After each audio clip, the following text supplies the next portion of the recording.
ప్రియమైన విద్యార్థులారా, ఈరోజు మనము సింగిడి 2 తెలుగు వాచకం 10వ తరగతి ప్రథమ భాష మొదటి భాగం 5వ పాఠము నగర గీతము. ఈ పాఠాన్ని అలిశెట్టి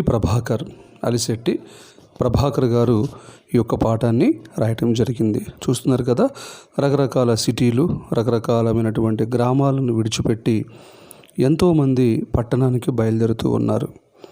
ఆధునిక కాలంలో మనుషులంతా నగరాల్లో జీవించాలని కోరుకుంటున్నారు. గ్రామాల్లో ఉపాధి అవకాశాలు లేక పట్టణానికి వలసపోతూ ఉన్నారు. దృష్టిని బట్టి సృష్టి గోచరిస్తుంది. కొందరిని కొన్ని సన్నివేశాలు విశేషంగా ఆకర్షిస్తాయి. సహృదయుడు ప్రతి కదలిక నుంచి ప్రేరణ పొందుతాడు. అతనికి భాష ఆయుధమైతే భావం కవితా రూపం సంతరించుకుంటుంది. నగరంలోని మూలాలను ఓ కవి హృదయం ఎట్లా దర్శించింది అనేది అలిశెట్టి మినీ కవితలు మన కళ్ళకు కడుతుంది. మనసు కిటికీలో నుంచి తెరిచి చూస్తే అక్షరాల వెనుక అనంత దృశ్యాలు మనకి కనిపిస్తూ ఉంటాయి. ఇక మనం పాటలోనికి ప్రవేశిస్తే చదవండి, ఆలోచించండి, చెప్పండి. చూడండి, ఇక్కడ చాటుమాటుగా అర్ధాంగి చేటలో కన్నీళ్లు చెరుగుతున్నప్పుడు సంసారం బరువెంతో సమీక్షించగలిగిన వాణ్ణి, ఆకుపచ్చని చెట్లు, ఆహ్లాదభరితమైన వాతావరణమేమీ లేకుండానే పగలు రాత్రి అస్బెస్టాస్ రేకుల కింద పడి ఎంత వేడెక్కినా మాడిపోకుండా ఉండగలిగిన మానవాతీతుణ్ణి,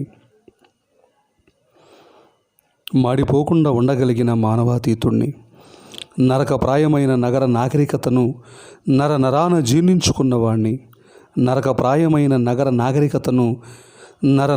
జీర్ణించుకున్నవాణ్ణి, రోజుకో 2 కవితా వాక్యాలు రాయలేనా? అది మనకు పెన్నుతో పెట్టిన విద్య. కోర్స్, కవిత్వం ఎంత నిత్యనూతనంగా వెలికి వచ్చినా రాసిన ప్రతిదీ ఆణిముత్యం కాదని అందరికీ తెలుసు.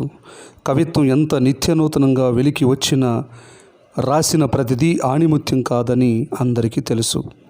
విద్యార్థులారా, మరి ఇక్కడ చక్కటి వచన కవిత మనకి అలిశెట్టి ప్రభాకర్ గారు రాశారు. ప్రశ్నలు చూడండి. చాటుమాటుగా అర్ధాంగి చేటలో కన్నీళ్లు చెరుగుతున్నప్పుడు అనే వాక్యం ద్వారా మీరేం గ్రహించారు? కవి నివాసము ఎట్లా ఉన్నది?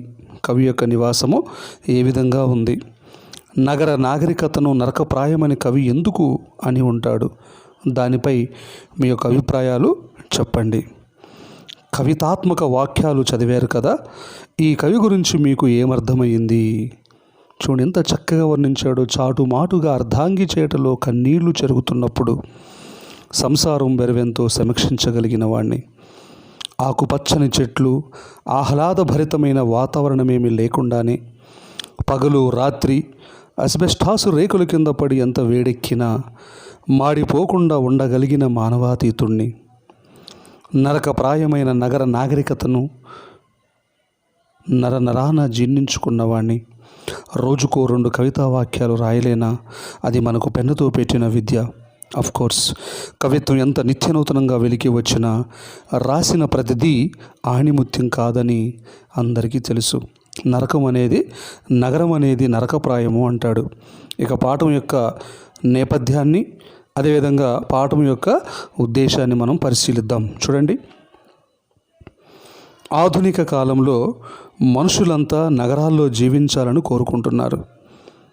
మరోవైపు పల్లెల్లో ఉపాధి అవకాశాలు తగ్గడంతో బతుకు తెరువు కోసం నగరాలకు వలసలు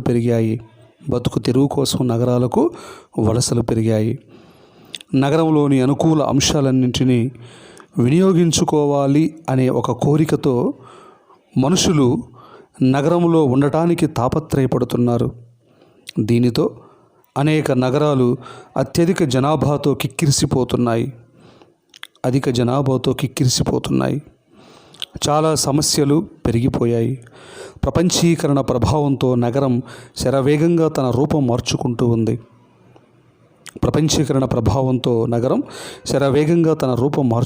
ఉన్నది. సామాన్యుడికి అందనంత దూరంగా కదిలిపోతుంది.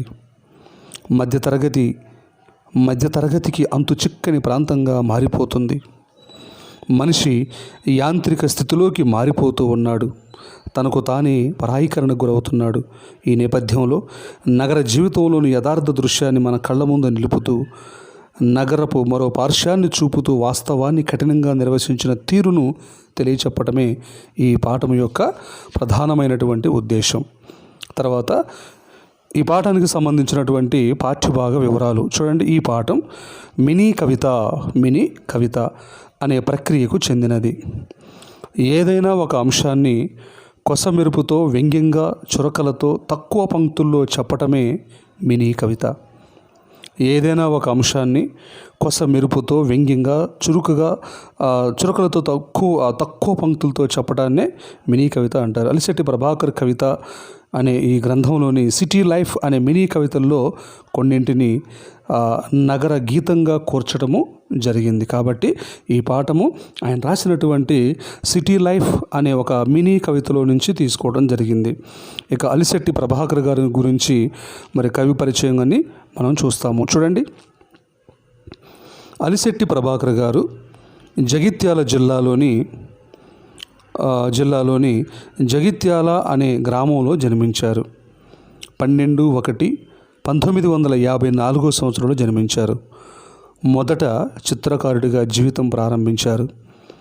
ప్రారంభంలో పండుగల, ప్రకృతి దృశ్యాల, సినీ నటుల బొమ్మలను పత్రికలకు వేశాడు.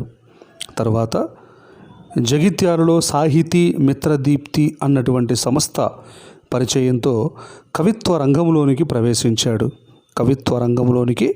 ప్రవేశించాడు. 1974లో ఆంధ్ర సచిత్ర వారపత్రికలో వచ్చిన పరిష్కారం అచ్చైన ఆయన రాసినటువంటి మొదటి కవిత పరిష్కారం. ఇది 1974 సంవత్సరంలో ఆంధ్ర సచిత్ర వారపత్రికలో వచ్చింది. ఆ తర్వాత జగిత్యాలలో స్టూడియో పూర్ణిమ అనేదాన్ని 1976 సంవత్సరంలోను, కరీంనగర్లో స్టూడియో శిల్పి అనేదాన్ని 1979లోను, హైదరాబాదులో స్టూడియో చిత్రలేఖ అనేదాన్ని 1983 సంవత్సరంలో ఏర్పాటు చేసుకొని జీవిక కోసం ఫోటోగ్రాఫర్గా, జీవిత పోరాటంలో కవిగా ఎదిగాడు. ఏనాడు సంపద కోసం ఆరాటపడలేదు. తన కళ ప్రజల కోసమే అని చివరి వరకు నమ్మాడు. ఎర్ర పావురాలు 1978, మొదటి కవిత సంకలనం మంటల జెండాలు, చురకలు 1979లో రాయటం జరిగింది. రక్తరేఖ 1985లో రాశాడు. ఎన్నికల ఎండమావి, సంక్షోభం, ఇలా కవితా సంపుటాలను వారు రాయటం జరిగింది. సంక్షోభ గీతం 1990 సంవత్సరంలో, సిటీ లైఫ్ 1992 సంవత్సరంలో అచ్చైన కవిత్వ సంకలనాలు. ఆంధ్రజ్యోతి దినపత్రికలో 6 ఏళ్ల పాటు సీరియల్గా సిటీ లైఫ్ పేరుతో హైదరాబాద్ నగరంపై రాసిన మినీ కవితలతో ప్రఖ్యాతి పొందారు. తన కవిత్వంతో పాఠకుల్ని, ఆలోచన దృక్పథాన్ని, సామాజిక చైతన్యాన్ని పెంపొందించిన కవి అలిశెట్టి ప్రభాకర్ గారు. 12/1/1993 సంవత్సరంలో వీరు మరణించారు. మరో వీడియోలో మళ్ళీ కలుద్దాం. అందరికీ ధన్యవాదాలు.